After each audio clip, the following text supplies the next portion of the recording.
Standard 10 geometry. Dear children, इस video में हम सर्कल का लेसन स्टार्ट करने जा रहे हैं। पहले सर्कल का जो बेसिक कॉन्सेप्ट्स है, सर्कल का क्या क्या मेन पार्ट्स होते हैं या सर्कल में जो मेन जो कॉन्सेप्ट्स है क्या क्या है, वो हम पहले देखेंगे। ये जो अभी मैं यहाँ पर बता रही हूँ वो तो आप छोटे छोटे क्लासेस में पढ़ भी चुके हैं, लेकिन फिर भी एक रिफ़्रेशमेंट, वापस से चीज़ों को फ्रेश नज़र से एक बार और देखते हैं। ये हमारा सर्कल जिस पॉइंट से रखकर, यानी जिस पॉइंट पर हम राउंडर को रखकर बनाते हैं सर्कल को, उस point, that is the centre. This is the centre of the circle. Circle का एक मेन पार्ट है सेंटर। क्या है यहाँ पर सेंटर? सेंटर का नाम है पॉइंट ओ। सेंटर हो गया। अब सर्कल का next radius is a main part. O से यानी सेंटर से शुरू होकर सर्कल के जो सरकमफ्रेंस है पूरे, जो रिंग जैसा, उसके ऊपर का कोई भी पॉइंट को जोड़ो। सेंटर और सर्कल के ऊपर का कोई भी पॉइंट, जैसे ओ और टी को जोड़ा, T is on the circle, circle के ये रिंग के ऊपर है, सरकमफ्रेंस के ऊपर है, तो O T, segment O T is a radius.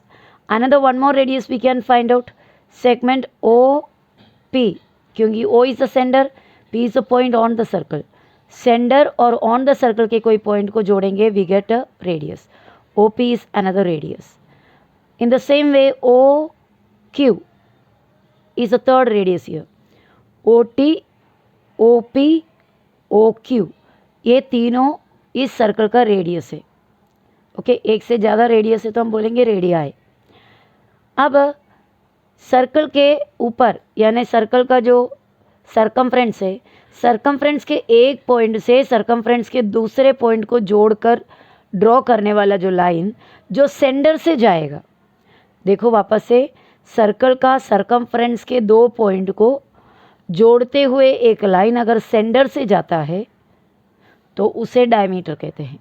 Again, circle का एक सरकमफ्रेंस में का एक पॉइंट और सेंटर और सरकमफ्रेंस का दूसरा और एक पॉइंट, ये तीनों को जोड़कर जो जाने वाला लाइन है, जाने वाला जो सेगमेंट है, उसे डायमीटर कहते हैं। तो यहाँ पर रेडियस का नाम मैंने नहीं लिखा, बाद में लिखेंगे। डायमीटर हो गया। अब सर्कल के सरकमफ्रेंस का एक पॉइंट, सरकमफ्रेंस का दूसरा और एक पॉइंट, ये दोनों पॉइंट को जोड़ने वाले जो सेगमेंट है उसे कोड कहते हैं। तो आपके मन में डाउट आया होगा कि ये पी और क्यू, सर्कल के सरकमफ्रेंस का दो पॉइंट है, इन्हें भी तो जोड़ रहा है P Q. Yes, P Q is also a chord. P Q भी कॉर्ड है, ए बी भी कॉर्ड है। क्यों? क्योंकि सर्कल के सरकमफ्रेंस का दो पॉइंट को जोड़कर बनाने वाले सभी लाइंस कॉर्ड होता है। अगर मैं इधर एक पॉइंट लिया, उस पॉइंट से इधर और एक पॉइंट, इन दोनों को जोड़ोगे तो that segment also is a diameter. वो भी डायमीटर है, segment, okay, not line, segment. तो A B is a chord, P Q also is a chord, लेकिन पी क्यू का और भी स्पेशलिटी है, because chord P Q passes through the centre. Chord P Q centre से होकर जाता है, so it is a diameter. Chord होने के साथ साथ वो डायमीटर भी है। एक्चुअली सर्कल का सबसे बड़ा कॉर्ड को ही डायमीटर कहते हैं। सर्कल में बहुत सारे आप अनगिनत कॉर्ड्स बना सकते हैं, उनमें से जो सबसे बड़ा कॉर्ड होगा उन कॉर्ड्स को डायमीटर कहते हैं। ओके, अब यहाँ सेंटर है पॉइंट ओ, रेडियस क्या है? Segment O P, O T है, ओ पी है और ओ क्यू है। So we can write segment O P लिखो, या फिर सेगमेंट ओ क्यू लिखो, और सेगमेंट ओ टी लिखो। ये तीनों में से कोई भी लो, तीनों क्या है? Yes, radius of the circle. Now diameter, centre से जाकर सर्कल के सरकमफ्रेंस के दो पॉइंट को जोड़ने वाले सेगमेंट एक ही है हमारे पर। कौन सा है? P Q. Segment P Q is a diameter. It is a chord also, but it goes through the centre of the circle. Circle के सेंटर से जा रहा है, इसलिए वो डायमीटर है। कॉर्ड, ए बी एक कॉर्ड है, segment A B. We can write segment P Q also in the section of chord, क्योंकि पी क्यू भी तो कॉर्ड है। वो डायमीटर होने से क्या, उसकी क्या गलती? ऑलवेज तो इट इज़ अ कॉर्ड। तो all the diameters are chords. जितने भी डायमीटर आपको मिलेगा सभी कॉर्ड है, पर सभी कॉर्ड्स डायमीटर नहीं हो सकता क्योंकि सभी कॉर्ड्स सेंटर से नहीं जाता। Is it clear? इतना जो है हमने जस्ट सर्कल का बेसिक देखा। Now let's see some basic concepts of circle which we have already studied in the previous standards. First one, basic concepts. Perpendicular drawn from the center of a circle on the chord bisects the chord. Perpendicular means 90 degree create करने वाला line. Perpendicular drawn from the center, center से draw किया हुआ perpendicular कहाँ पर जाएगा? On the chord, chord पे जाएगा। देखो this is a chord, AB is a chord. उस chord पे एक perpendicular आया कहाँ से? सेंटर में से। एक सर्कल के सेंटर में से कोड के ऊपर अगर एक परपेंडिकुलर आता है, वो परपेंडिकुलर क्या करता है कोड के साथ? It bisects the code, it bisects the code. Bisect का मतलब हाफ हाफ करता है। जो सेंटर से आया हुआ परपेंडिकुलर कोड को बाइसेक्ट करता है। सेंटर से आया हुआ परपेंडिकुलर का नाम है perpendicular P T, segment P T. So we can write in the circle with centre P, जो सर्कल जिसका सेंडर क्या है? P है, सेगमेंट PT कहाँ से आया? सेगमेंट PT आया सेंडर से। So perpendicular drawn from the centre. कहाँ पर आया? कॉर्ड AB पर। Segment PT is perpendicular to chord AB। Segment PT chord AB को परपेंडिकुलर आया है, तो ये PT क्या करेगा? कोड पे आके इस कोड को दो हाफ हाफ करेगा, बाइसेक करेगा। दैट मीन्स AT और TB किसका आधा होगा?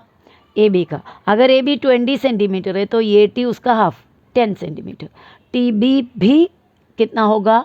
10 centimetre. AT 10, TB 10 and AB 20। अगर AT 5 है तो TB 5 और AB क्या होगा? 10। अगर AT 4 है तो TB भी 4 है, AB 8।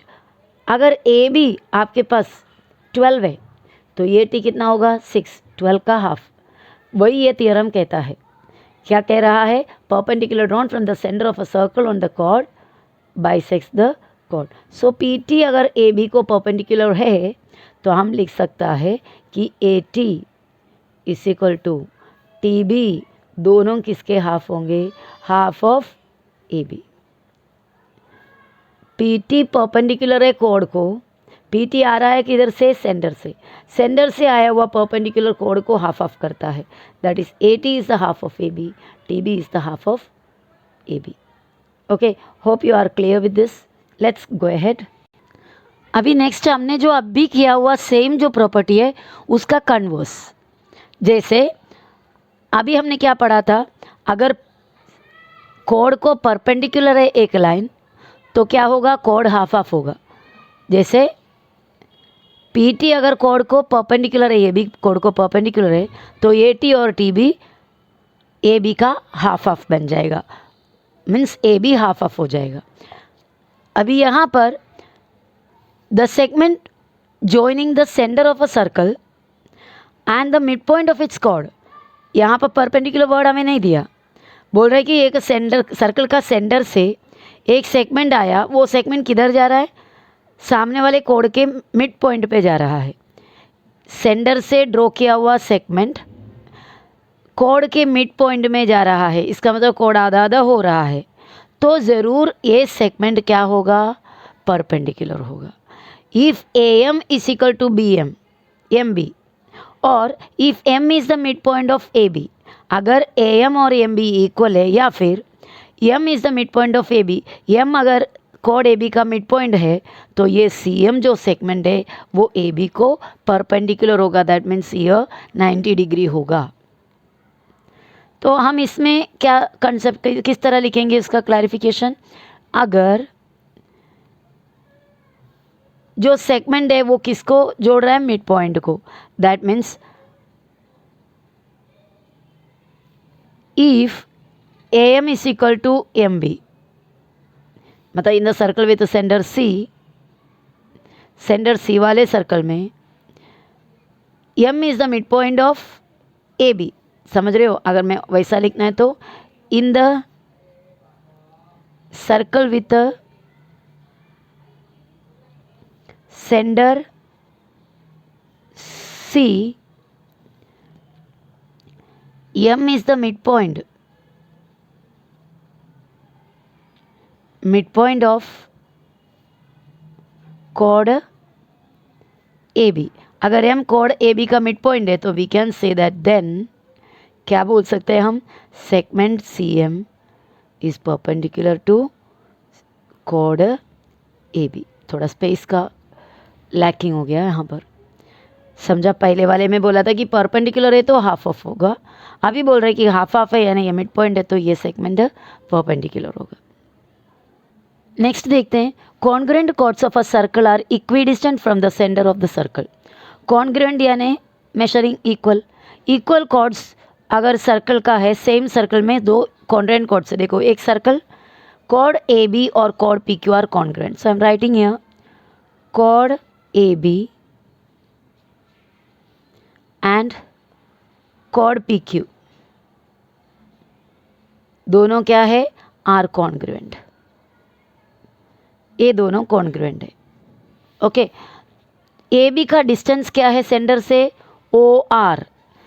डिस्टेंस हमेशा एक पॉइंट से एक लाइन का डिस्टेंस देखने के लिए परपेंडिकुलर देखते हैं, एक पॉइंट और एक लाइन, इन दोनों का बीच में क्या डिस्टेंस है देखने के लिए उन दोनों के बीच में परपेंडिकुलर बना के देखते हैं, ना कि यहाँ से टेढ़ा लाइन मार के दिखाएंगे। अगर टेढ़ा लाइन मार के दिखाओगे तो डिस्टेंस प्रॉपर नहीं आएगा, यहाँ से ऐसा किया डिस्टेंस पता नहीं चलेगा, प्रॉपर नहीं मिलेगा। तो प्रॉपर डिस्टेंस चाहिए तो उस पॉइंट और वो लाइन को क्या करो, पॉइंट से परपेंडिकुलर बनाओ। तो O R is the distance of chord A B from the point from the centre of the circle O. इसी तरह पी क्यू जो chord है उसका डिस्टेंस ओ एस है, O S is the distance of the chord P Q from the centre O. chord A B का distance O R है, कहाँ से, ओ सेंटर से। इस तरह chord पी क्यू का डिस्टेंस ओ एस है from the centre of the circle, circle के सेंटर में से। ओके, तो ये दोनों डिस्टेंस इक्वल होगा कह रहा है। अगर कॉर्ड्स कॉन्ग्रुएंट है तो ये डिस्टेंसेस भी इक्वल होगा, that means O R is equal to O S. So distance से बताने के लिए हमें लिखना पड़ेगा segment O R is perpendicular to chord A B, segment O S is perpendicular to chord P Q. Then हम बोल सकता है कि ओ पी डिस्टेंस और ओ एस डिस्टेंस दोनों इक्वल। अभी ये जो थियरम हमने बोला उसका भी कन्वर्स होता है, मतलब अगर डिस्टेंस दो कोड के बीच का डिस्टेंस इक्वल है तो क्या होगा, कॉर्ड्स कॉन्ग्रुएंट होगा। वो इसका कन्वर्स हो गया, जैसे कॉर्ड्स इक्वल है तो डिस्टेंस इक्वल है, समझ रहे हो। कॉर्ड्स अगर कॉन्ग्रुएंट है तो डिस्टेंसेस इक्वल है। इसी तरह कन्वर्स कहेगा कि दो कॉर्ड का जो डिस्टेंसेस है, डिस्टेंस मीन्स ओ आर और ओ एस ये इक्वल है तो ज़रूर वो कॉर्ड्स कॉन्ग्रुएंट भी रहेगा। तो इतना हमने देखा।